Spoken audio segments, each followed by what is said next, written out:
నమస్తే, welcome to Kaloji TV. దాదాపు ఈ మధ్యకాలంలో 3 రోజులు, ఒక నెల కింద ఒక 5 రోజులు మొత్తం మీద 4 జిల్లాలు, ఉమ్మడి మెదక్ జిల్లా, కరీంనగర్, ఆదిలాబాద్, అలాగే నిజామాబాద్ జిల్లాలు తిరగడం జరిగింది. టీచర్స్ ఎన్నికలు కావచ్చు, అటు గ్రాడ్యుయేట్ ఎన్నికలు కావచ్చు, అక్కడ పరిస్థితులు ఎట్లా ఉన్నాయి, అటు గ్రాడ్యుయేట్ ఓటర్స్ ఏమనుకుంటా ఉన్నారు ఒకసారి అడిగి తెలుసుకునే ప్రయత్నం చేసాం. వాళ్ళతో మాట్లాడి చర్చించే ప్రయత్నం చేసాం. కొన్ని వీడియోలు మీ ముందుకు తీసుకొచ్చే ప్రయత్నం చేసాం. మరి కొన్ని వీడియోలు కొంతమంది మాట్లాడడానికి మొహమాట పడ్డారు. సరే, ఏదేమైనప్పటికీ అల్టిమేట్గా వాళ్ళ సమస్యలపైన కొట్లాడి ఒక అభ్యర్థిని గెలిపించుకోవాలని చెప్పేసి ఆలోచనలో అయితే గ్రాడ్యుయేట్స్ ఉన్నారు. ఒకసారి గ్రాడ్యుయేట్ ఎమ్మెల్సీ గురించి మాట్లాడుకునే ప్రయత్నం చేద్దాం. బలంగా గ్రాడ్యుయేట్ ఎన్నికల్లో వినిపిస్తున్నటువంటి పేర్లు, కనిపిస్తున్నటువంటి ముఖాలు అనేకం ఉన్నప్పటికీ మేజర్గా అయితే ఒక 3 వ్యక్తులను తీసుకోవడం జరిగింది. ఒకటి ఆల్ఫోర్స్ నరేందర్ రెడ్డి, కాంగ్రెస్ పార్టీ తరఫున బరిలో ఉన్నారు. అలాగే అంజిరెడ్డి బీజేపీ తరఫున బరిలో ఉన్నారు. అలాగే ప్రసన్న హరికృష్ణ బీఎస్పీ నుండి బరిలో ఉన్నారు.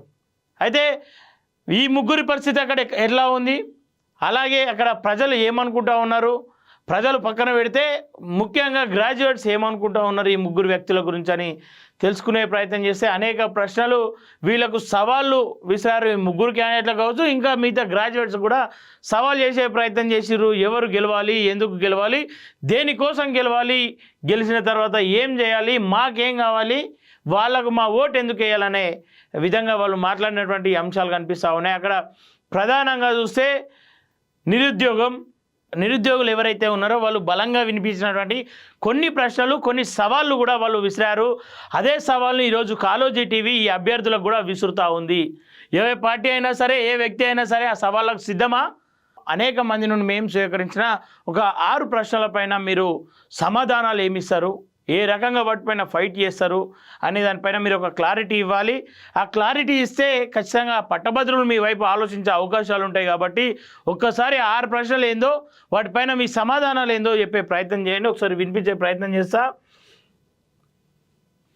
ఓకే, ఒకటి, నిరుద్యోగం ఏదైతే ఉందో, నిరుద్యోగం పోవడానికి, నిరుద్యోగులను అరికట్టడానికి, అంటే నిరుద్యోగత లేకుండా ఎవరైతే విద్యావంతులు ఉన్నారో, ఎవరైతే పట్టభద్రులు ఉన్నారో వాళ్ళకు ఉద్యోగం ఎట్లా కల్పిస్తారు, మీ దగ్గర ఉన్న సోర్స్ ఏంది, మీ దగ్గర ఉన్న దమ్మేంది, మీ దగ్గర ఉన్నటువంటి ఆలోచన ఏంది, రేపటి రోజు చట్టసభల్లోకి వెళ్ళి నిరుద్యోగం ఏ విధంగా రూపుమాపుతారనే దానికి మీరు సమాధానం చెప్పాల్సిన అవసరం ఉందని చెప్తా ఉన్నారు. ఆ నిరుద్యోగం వల్ల ఈరోజు గతంలో 10 సంవత్సరాలు నిరుద్యోగ యువత అనేక మంది పెరిగిపోయారు. సరే, ఇప్పుడు కాస్త కూస్తో ఉద్యోగాలు వస్తున్నాయి, కానీ వాటిని ఇంకా బలంగా ఎట్లా ప్రభుత్వం తరపున మీరు మా పక్షాన నిలబడతారని చెప్పేసి అడుగుతూ ఉన్నారు. దానిపైన మీ సమాధానం ఏంది అని చెప్పేసి అడుగుతూ ఉన్నారు. వాళ్ళకు మీ సమాధానం ఏ రకంగా ఇస్తారు, స్పీచ్లు ఇచ్చి వెళ్ళిపోవడం కాదు, దానికి కరెక్ట్ ఎట్లా ఇంప్లిమెంట్ చేస్తారనే దాని మీద వాళ్ళు సవాల్ విసురుతూ ఉన్నారు. దానిపైన, నిరుద్యోగం పైన మీరు ఏ రకంగా ఫైట్ చేస్తారని చెప్పేసి అడుగుతూ ఉన్నారు. అలాగే నిరుద్యోగ యువత ఎవరైతే ఉన్నారో, నిరుద్యోగ యువత ఈరోజు ఓట్లలో పాల్గొనాలంటే వాళ్ళకు సరైన సమాధానం ఇవ్వాలని చెప్పేసి అడుగుతూ ఉన్నటువంటి సందర్భం. ప్రైవేట్ రంగాల్లో ఉపాధి అని చెప్పేసి చెప్తా ఉన్నారు. అనేక మంది యువత ఉన్నారు, లక్షల్లో నిరుద్యోగులు ఉన్నారు. వాళ్ళందరికీ ప్రభుత్వ ఉద్యోగాలు వస్తాయంటే రావు. మరి ప్రైవేట్ రంగాల్లో ఏ రకమైన ఉపాధి కల్పిస్తారు, వాళ్ళకు సంబంధించిన ఉపాధి దొరకడానికి మీరు ఏ రకంగా వాళ్ళకు సూచనలు ఇస్తారు? అలాగే ప్రైవేట్ రంగాల్లో ఎక్కడి నుండో, స్థానికంగా ఉన్న వాళ్ళని కాకుండా ఎక్కడి నుండో తీసుకునే ప్రయత్నం చేస్తూ ఉన్నారు. మొన్న ఈ మధ్య ప్రభుత్వం ఏదైతే రేవంత్ రెడ్డి డల్లాస్ వెళ్ళి 2,98,000 కోట్లు తీసుకొచ్చినా అని చెప్తా ఉన్నాడు కదా, ఆ కంపెనీలో వీళ్ళకి ఎట్లాంటి ఉపాధి కల్పిస్తూ ఉంటారు, వాళ్ళ పక్షాన మీరు ఎట్లా నిలబడతారు? లేదంటే అక్కడ ఏదైతే ఆదిలాబాద్ కావచ్చు, నిజామాబాద్ కావచ్చు, ఆ ప్రాంతాల నుండి, ఆ మారుమూల ప్రాంతాల నుండి పట్టణం వచ్చి బతకలేని యువతకు మీరు ఏ రకంగా సహాయం చేస్తారు? ఏదైతే పట్టణం చుట్టుపక్కల ఐటీ సెక్టర్ పెరుగుతూ ఉందో, మీ ప్రాంతాల్లో ఐటీ సెక్టర్ని ఏ రకంగా డెవలప్ చేస్తారు? ప్రైవేట్ ఉద్యోగాలు ఆ ప్రాంతంలోనే కల్పించడానికి మీ దగ్గర ఉన్నటువంటి సోర్స్ ఏంది, మీ దగ్గర ఉన్నటువంటి అస్త్రం ఏంది, ఆ ప్రాంతంలో మీకు నిజంగా ప్రైవేట్ ఉద్యోగాలు కల్పించే దమ్ము ఉందా అని చెప్పేసి వాళ్ళు అడిగే ప్రయత్నం చేస్తూ ఉన్నారు. దాన్ని మీరు ఏ రకంగా ఇంప్లిమెంట్ చేస్తారు? నిరుద్యోగులకు ఏ రకంగా అందరికీ గవర్నమెంట్ ఉద్యోగాలు రావాలంటే రావు, కానీ ప్రైవేట్ సెక్టార్లోనైనా వాళ్ళకు సముచిత స్థానం కల్పించాలని చెప్పేసి వాళ్ళు భావిస్తూ ఉన్నారు.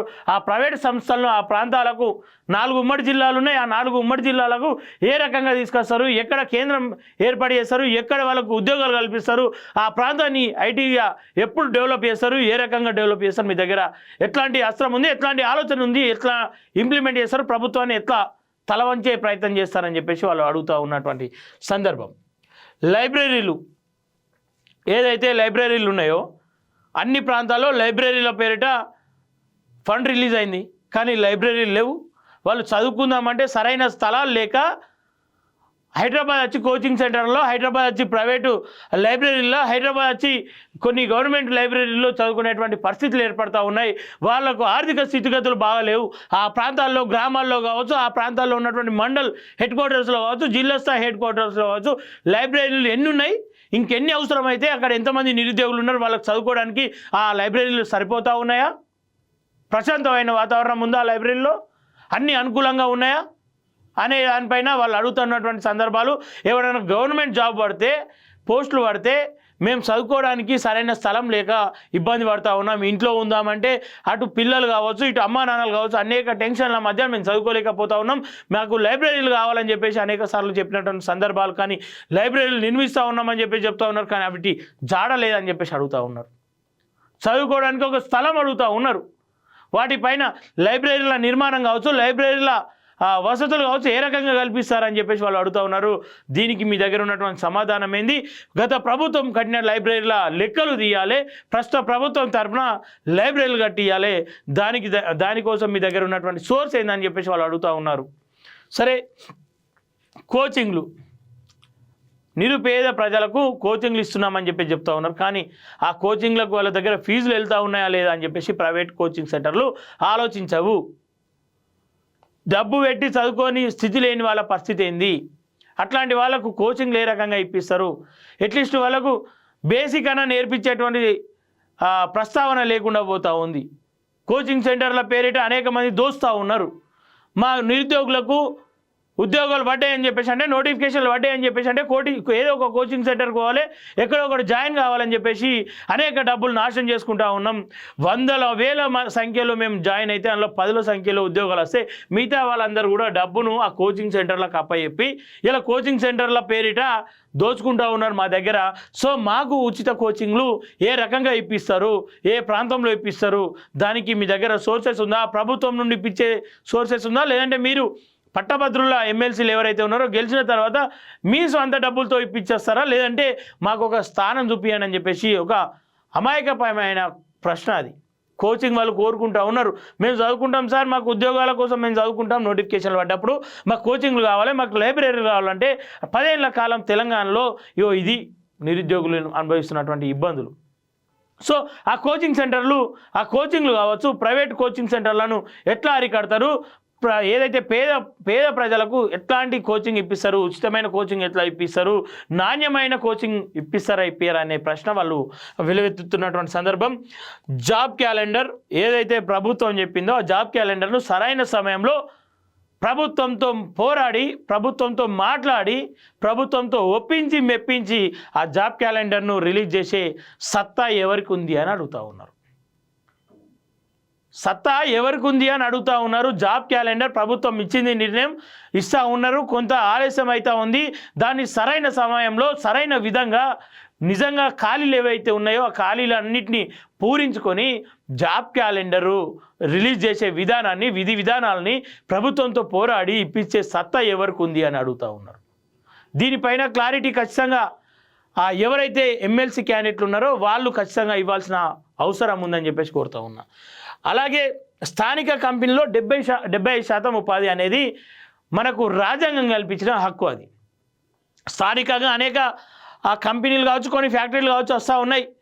ఎక్కడ దిక్కులేని వాళ్ళు ఏదో ఒక జాబ్ చేయాలి, మా కుటుంబం పోషించాలి, ఇన్ని రోజులు మా కుటుంబం అప్పో సొప్పో చేసి మమ్మల్ని చదివించింది, ఆ అప్పు సొప్పు చేసి చదివిస్తే ఆ అప్పులు కట్టడానికి మా అయ్యవ్వలు ఇంకా తల్లాడుతూ ఉన్నారు, మాకు ఉద్యోగం వచ్చేటట్లేదు, సరే ఇప్పుడైనా ఏదో ఒక జాబ్ చేద్దామంటే పట్నం పోతే మా బతుకులంతా కిరాయిలకి అవుతున్నాయి అని చెప్పేసి చుట్టుపక్కల ఉన్న కంపెనీలకు పోతే అయితే ఉద్యోగం దొరకది, దొరికినా వాళ్ళ దగ్గర బానిసలుగా బతకాలి, పని వేతనం అలాగే ఆ 70 స్థానికంగా ఉన్నటువంటి కంపెనీల్లో స్థానికులకు 70% కల్పించాలనేది రాజ్యాంగం కల్పించిన హక్కు కదా.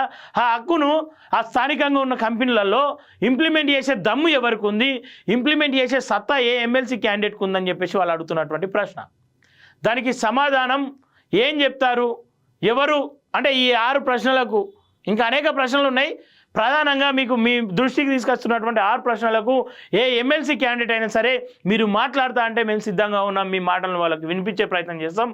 అది ఎవరైనా సరే ఈ సవాల్కి ఎవరు సిద్ధం అనే దానికి ఇది వాళ్ళ ప్రశ్నే మాత్రం కాదు, తెలంగాణ రాష్ట్రంలో ఉన్న అందరూ నిరుద్యోగుల ప్రశ్న కాబట్టి ఎమ్మెల్సీ ఎన్నికలు రాగానే హడావిడి చేసి ఓట్ల కోసం మాటలు చెప్పడం కాదు.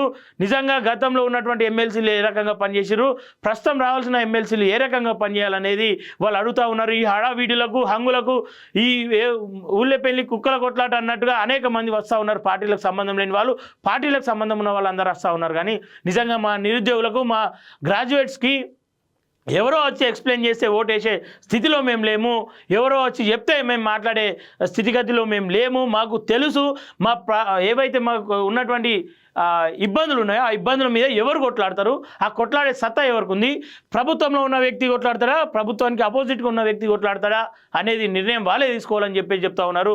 నిరుద్యోగులు కూడా ఆలోచించాలని చెప్పేసి చెప్తా ఉన్నటువంటి సందర్భాలు కొన్ని వీడియోలు మేము ముందుకు తీసుకొచ్చే ప్రయత్నం చేస్తాం, ఇంకొన్ని తీసుకొచ్చే ప్రయత్నం చేస్తాం. అలాగే ఈ ప్రశ్నల మీద ఎవరైతే ఉన్నారో ప్రసన్న హరికృష్ణ కావచ్చు, ఆల్ఫోర్స్ నరేందర్ రెడ్డి గారు కావచ్చు, అంజిరెడ్డి గారు కావచ్చు, ఎవరైనా సరే మీరు దీనిపైన స్పందిస్తా అంటే మీ స్పందన తీసుకోవడానికి, మీ స్పందనను మళ్ళా బయటకు వినిపించడానికి మేము సిద్ధంగా ఉన్నాం. ఇది మా సవాల్ చేస్తూ ఉన్నాం. నిరుద్యోగుల పక్షాన కాలోజీ టీవీ సవాల్ చేస్తూ ఉంది. ఎందుకంటే నిరుద్యోగం పోగొట్టాలి, నిధులు నియామకాలని చెప్పేసి తెలంగాణ తెచ్చుకుంటే ఇప్పటికి కూడా నిరుద్యోగం అలాగే మిగిలిపోయి ఉంది. దాన్ని పూర్తి స్థాయిలో అరిగొట్టాలనేదే అటు ప్రభుత్వ ఉద్దేశం ఉండొచ్చు, ఉండకపోవచ్చు, ప్రతిపక్షాల ఉద్దేశం ఉండొచ్చు, ఉండకపోవచ్చు. కానీ మా ఉద్దేశం అయితే 100కు 100% నిరుద్యోగత పోగొట్టాలనేదే కాలోజీ టీవీ కంకణం కట్టుకుంది. ఎందుకంటే నిరుద్యోగాల పక్షాన వాళ్ళ గొంతుగా మేము ఉండాలని చెప్పేసి నిర్ణయం తీసుకున్నాం. కాబట్టి దీనిపైన ఈ 6 ప్రశ్నలపైన ఎవరు స్పందిస్తారు, చలో మాట్లాడే ప్రయత్నం చేయండి, వాళ్ళకు మీ నుండి సమాధానం ఇచ్చే ప్రయత్నం చేయండి. మీ దగ్గర ఉన్న అస్త్రాలు ఏంది, వాటిపైన ఎట్లా పోరాటం చేస్తారు, అవి ఎట్లా అరికడతారు, ఎట్లా స్థానికంగా ఉద్యోగాలు కల్పిస్తారు అని చెప్పేసి మీరు చెప్పే ప్రయత్నం చేయండి. నిరుద్యోగులకు భరోసా కల్పించండి. మీ ఓటును, వాళ్ళ ఓట్లను మీరు గెలుచుకునే ప్రయత్నం చేయండి అని చెప్పేసి కాలోజీ టీవీ తరఫున కోరుకుంటూ ఈ వీడియో చూస్తున్నటువంటి వాళ్ళందరూ కూడా వీడియోని షేర్ చేసే ప్రయత్నం చేయండి. నిజంగా గ్రాడ్యుయేట్స్కి ఎవరైతే ఎమ్మెల్సీ క్యాండిడేట్స్ ఉన్నారో వాళ్ళకు సత్తా ఉంటే దీనిపైన స్పందించండి అని చెప్పేసి కోరుకుంటా ఉన్నాం.